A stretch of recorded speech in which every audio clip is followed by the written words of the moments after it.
ang may-ari ng Wawa Builders na si Mark Alan Arevalo matapos gisahin ni Senator Joel Villanueva.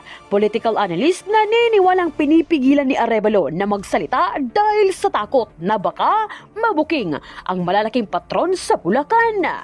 Pero bago ang lahat, kung hindi pa kayo nakapag-subscribe sa channel na ito, please do subscribe para mas maging updated pa kayo sa mga susunod kong mga videos. Tikom ang bibig ni General Manager Mark Arevalo, may-ari ng Wawa Builders, na may 85 flood control projects sa Bulacan na nagkakalaga ng 5 bilyon.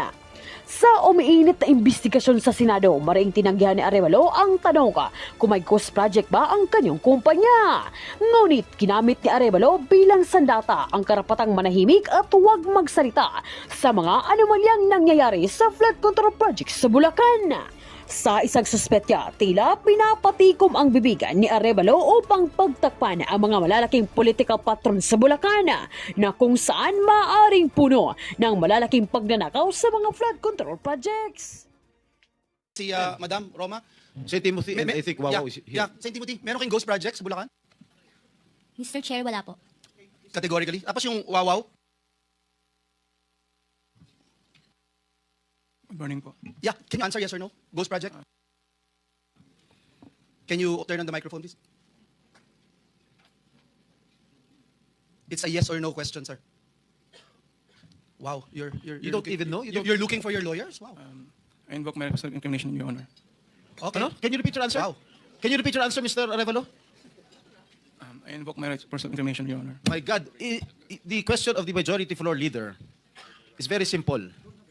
It's very simple. Do you have any ghost project in any of the areas here in the Philippines? Answer. Dahil may mga usapin po na kakasuhan yung mga contractor ng DPWH po at parte ng ulat ng Senado na magrekomenda ng paghahain ng kaso laban sa resource person, ang payo ng aking mga abogado ay huwag magsalita sa panahon na ito dahil anumang pahayag ko sa pagsisiyasat. Sino nag utos sa'yo na huwag magsalita? Sino? May binabasa ka ba? Ginawa ko po, Your Honor. Ano binabasa mo? Pasensya po kasi kinakabahan po kasi po. It is only answerable by yes or no, Mr. Arevalo. Is there any ghost projects of Wawa Builders? This is what I discovered, and the former secretary confirmed during the first hearing that there indeed are ghost projects. Bine-verify pa po namin, Your Honor, ang ano kung meron po. Ano ka ba sa Wawa? Are you the owner? Yes po, Your And Honor. you should know. Majority Leader, it's your time, huh? Yes, Mr. Chairman. I'm just disappointed, Mr. Chairman, kasi pambihira ka. Sasagot ka ng ganyan, ghost project. Para tinatanong ka kung tao ka, hindi mo alam kung tao ka. Mr. Chairman, just to put on record also, no, yung Diskaya Group, ang total cost project nila from 2022 to 2025 ay 31 billion pesos. 31 billion pesos dito sa siyam na kumpanya na ito. Yung Sims at yung Wawa Builders, at doon sa 31 billion, Mr. Chairman, 3 billion nasa Bulacan, Region 3, if I'm not mistaken. 2.8 billion sa Bulacan. Yung Sims tsaka yung Wawaw, meron pong 4 billion at 1.2 billion sa Bulacan. May I know from COA kung na-audit niyo po itong tatlo na itong binanggit ko na ito, na kumpanya? Sir, ito po yung mga na-subject for audit, fraud audit, especially for Bulacan po, sir, Your Honor. Yes, and nakita niyo may ghost project. Kaya hindi makasagot ito, yo. Opo. Can you confirm? Hindi ko pa po ma-confirm, Because sir, we're going to dahil- get the, Wala po we subpoena already the documents. So, Opo. can you confirm? Yes or Your no? Honor, wala po akong kopya nung audit highlights. Do you also audit itong pickup? Meron po tayong mga auditors assigned sa DTI, Your Honor, at may mga findings din po sila, kaya na-audit din po yung pickup po. I'll go with the pickup, no? Nandito si Dr. Dakay. Dr. Dakay, ilan kayo sa board? Can you just mention the names? Tatlo? Yeah, there are three of us, Your Honor. Engineer Ernie Bagaw, Engineer Arthur Escalante, and myself. Okay. Kayong tatlo, as board members ng pickup, are you also contractors, officers, or owners of companies that have government contracts with DPWH or LGUs, sir? Our company, Your Honor, does not have any projects with the DPWH. Kayong tatlo na members ng board. I have documents here to prove something, sir. Please don't lie to me, please. Yes, that's why. Engineer Bagaw, AGB, and Arthur Escalante have projects with the DPWH. So meron, sir, your honors. Is that correct? Yes, the current pickup board members have construction contracts with DPWH, and I can show it to you later, LGUs and other government entities with their respective companies. Your answer is yes, right? Yes, Your Honor. So you don't think it's not right for you guys to have these contracts? For example, Dr. Dakay, as chairperson, associated po kayo dun sa Dakay Construction and Development Corporation. May projects po kayo with national and various local governments for public facilities like government buildings and schools.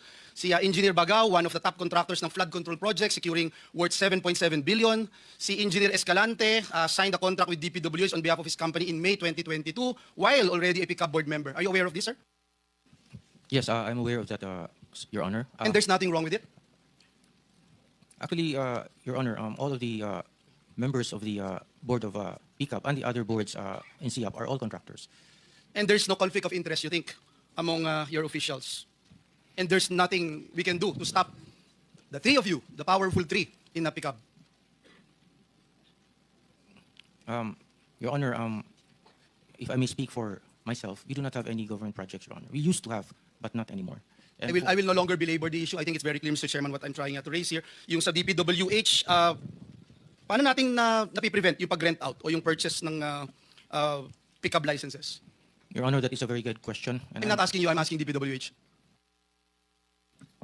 Hindi, personal opinion ko, Your Honor, Mr. Chair, hindi po dapat o hindi tama siguro ang pagpapairam ng lisensya. You are not being asked to give your personal opinion, ma'am. This is a recorded proceedings. I apologize, Your Honor. We're talking about facts here. Thank I you. apologize, Your Honor. But I am not very knowledgeable on the procurement part. I have not been a member of any BAC.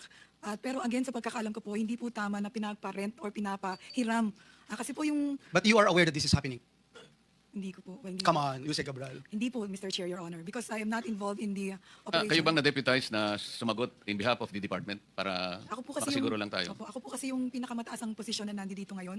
Kasama ko po yung mga regional director. Kasi you keep on looking at your back for every question. I So you're apologize. referring to most of them, baka you're very discomfortable with doing this. So baka meron po kayong gustong Opo. pumalit sa inyo sa ngayon. Pwede po bang matawag ko ang isang regional director kasi sila po yung Regional director lang yun, lalo mo lang alam yun. Mr. Chair, with the indulgence of the majority leader, interjection lang.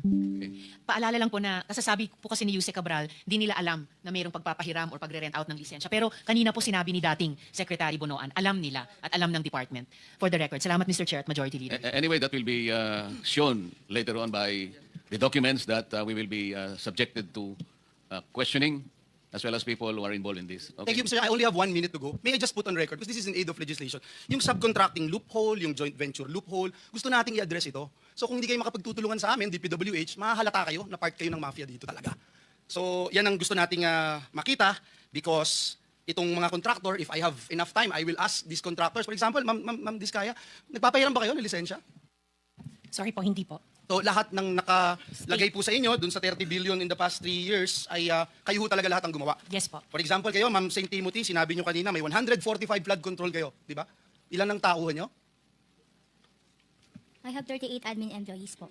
38. Pero ilang billion yung hawak po ninyo. So alam na Admin lang po. Kaya nga, so alam na nagpapahiram kayo. Anyway, Mr. Chairman, last but not the least, let me just point out, no? Last month, the Office of Ombudsman ordered the filing of criminal charges in connection po dun sa 2.4 billion purchase na laptops for public school teachers during the pandemic.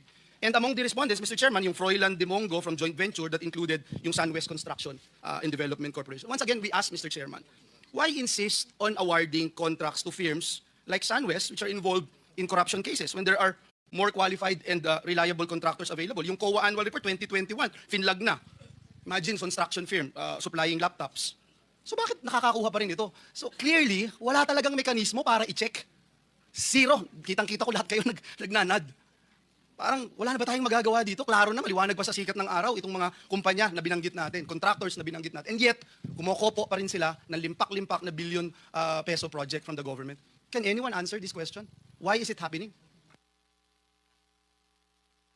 PICAB? DPWH? COA? Didn't we see this already? Your Honor, sir, jurisdiction po kasi yun ng GPPB. And usually po, sir, yung blacklisting po is 1 year lang po yung pag-blacklist nila. After 1 year po, pwede na po ulit silang makipag-transact or makipag-bid po. They can produce again, they can apply again, and ang PICAB, bibigyan ulit sila ng lisensya. Opo. Opo, Your Honor. At umuoo po kayo, Dr. Dakay, so ganun talaga. Kahit alam yung blacklisted or... because, Your Honor, if I may, the blacklisting is actually a function of the PPPB, because they are the ones who are enforcing Republic Act 9184, which is the procurement law. So it is within their ambit to do the blacklisting, because it is Okay a na, procurement Mr. Chairman? You're Nakakainit lang ng ulo. Salamat po, pero parang wala akong patutunguhan to pag itong ating pamahalaan, Okay. ating gobyerno, wala So it's now the turn of Senator Rapi Tulfo. With the permission of Senator Rafi, I know he wants to ask a lot of questions. With the permission, pumayag na. Ms. Rimando, kanina sila mo, bago ka naging CEO ng St. Timothy, naging HR ka, magkano sweldo mo?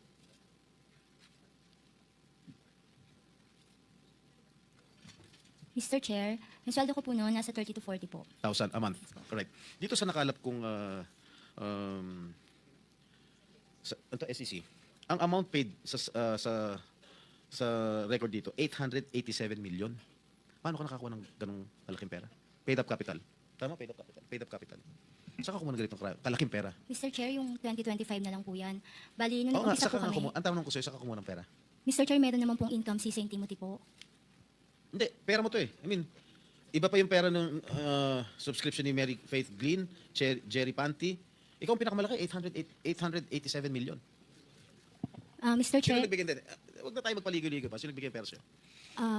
nakakayaman pong aminin, pero meron po akong hiniram na halaga sa tito ko po nung nagsisimula pa lang po ako na nagtayo po. Magkano hiniram mo sa tito mo? Noong una po ay nasa 7.7 million lang po. Oh. O paano umabot ng 887 million? Nung kumikita na po si St. Timothy, wala po akong nilalabas na sarili ko pong kita. Lahat po pinapasok ko din po dun sa corporation Talaga? po. Opo, Mr. Chair. Magkano binabayad mong tax sa gobyerno? Mr. Chair, pwede ko po bang mag-refer dun sa financial Sige, statement babalikan po? kita, tapos sinanahiyaan ako kay Okay Senator po. Raffy, okay? Thank you po. Senator Rapi? Thank you, Mr. Chair. Kanina nabanggit ni Senator Soto na yung dealer na inamin naman ng mga Diskaya, ang pinagkukunan nilang kanilang luxury vehicles ay yung company na involved sa pagpasok dito ng Ducati na hindi po nagbayad ng tax kaya hinila kasi in-expose ko yon. So my question dito sa mga sa Diskaya, mag-provide kayo, are you willing to provide all those documents from the Bureau of Customs na to make sure na nagbayad kayo talaga nung tamang buwis doon sa mga luxury vehicles ninyo na pinalaway nyo sa taong bayan na 28 you said? And also, Mr. Chair, siguro patawag natin Bureau of Customs kasi malay mo, meron ng korupsyon doon sa mga project nila. Pati ba naman sa pagbayad ng buwis, lulukoy pa tayo. So baka meron tayong mahila doon. Are you willing? Yes po. Okay. Number two, dito sa BIR. BIR, nabalitaan nyo, of course, last year, palumabas yung video na in-interview itong mga Diskaya tungkol sa kanilang mga ari-arian na sobrang lavish. Nag-issue kayo ng LOA against them? After na makita yung video? Letter of authority? Letter of authority to a corporation. But did you do that? Your Honor, please. Ginawa nyo ba yun para sa Yes, mga Your Diskaya? Honor. There was a letter of authority. Ano pong lumitaw doon sa result ng It is still an ongoing investigation, Your Honor. 1 year ago pa? I think the LOA was issued 20, if I'm not mistaken, late 2024 or early Kaya nga, 2025. bakit ang tagal? Samantalang pag nag-issue ka ng LOA sa mga Chinese, sa mga beer houses, in 2 weeks na natatapos agad. Siyempre, nagkakaroon ng under the table. So bakit dito ang tagal? We observe some procedures. No, I don't want to. Hindi acceptable yan. Marami akong kaibigan ng mga businessmen, mga Chinese karamihan na nagsusumbong sa akin. Pinapadala nyo ng LOA randomly kahit na alam nyo na walang kasalanan. Gusto nyo lang sigurong maharas or ma-check yung status ng kanilang tax payments. Inissue nyo ng LOA. And matters of 2 weeks, maximum 1 month, lumalabas ng resulta ng LOA, nagbabayad na yung Chinese na sinasabi nyo kulang at nagbabayad sila on the side kung kanino man yung Poncio Pilato. Now dito sa Diskaya, inaabot kayo na matagal. Bakit tumatagal? Dahil nagtatawaran pa?